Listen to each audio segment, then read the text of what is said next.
To studio in Telugu.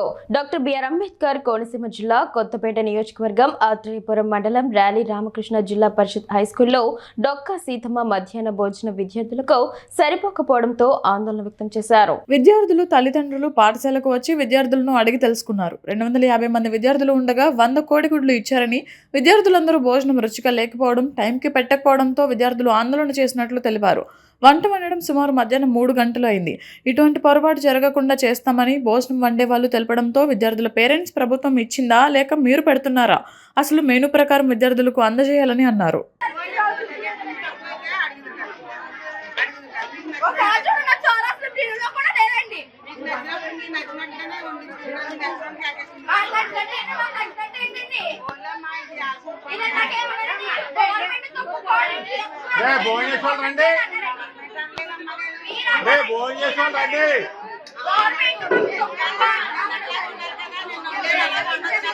మీరు క్లాస్కి వెళ్ళిపోండి.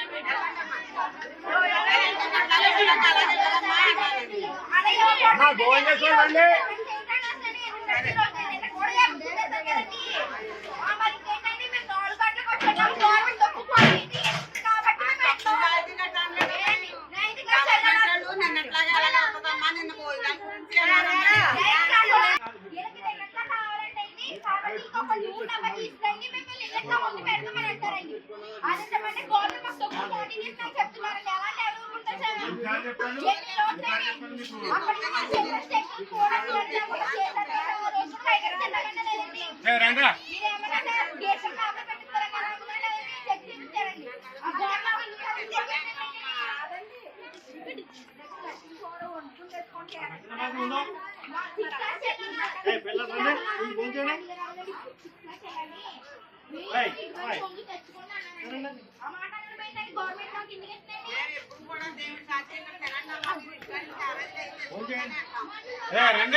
నేను ఒక్కరోజు మేము తుట్టుగా నిన్న వేరే వాళ్ళు ఇంకెవరికి వెళ్ళాలని చెప్పానండి. అడిగితే నిన్న అంత టేస్ట్ నిన్న మీరు వంట 4 గంటలకు వచ్చి అన్నారండి. అంటే నిన్న 4 గంటలకు అన్నారు కదా, మీరు రోజు అలా వండండి, నిన్న వండిన టేస్ట్ ఈ రోజు ఎందుకు వండలేకపోతున్నారంటే గవర్నమెంట్ అంత క్వాంటిటీ ఇవ్వట్లేదు, అందుకు మేము వండి పెట్టలేకపోతామని అంటున్నారండి. అప్పుడు 3 సార్లు తీసుకొచ్చి శతకోటి దండాలు మేము మద్దూరు సుబ్బారావు తీసుకొస్తాను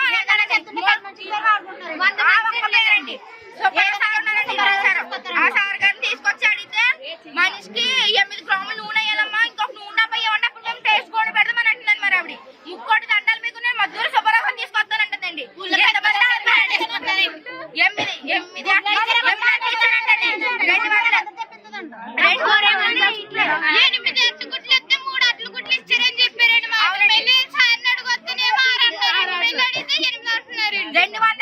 గుడ్లు ఇస్తే 100 మందికి గుడ్లు అని నేను మిగతా 150 మంది గుడ్లు అన్నది. ఆ గుడ్లు ఏమైనా చెప్పండి మాకు. రేషన్ అడిగితే 7 గుడ్లు చూడండి అంటున్నారు. 7 గుడ్లు ఏమైనా మాకు రేషన్ కావాలండి. ఇప్పుడు మధు సుబ్బారావు గారు ఎవరు?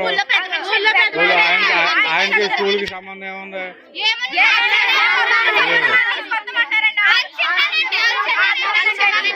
అందుకని అతని పేరు వాడుకుంటున్నారండి. మిమ్మల్ని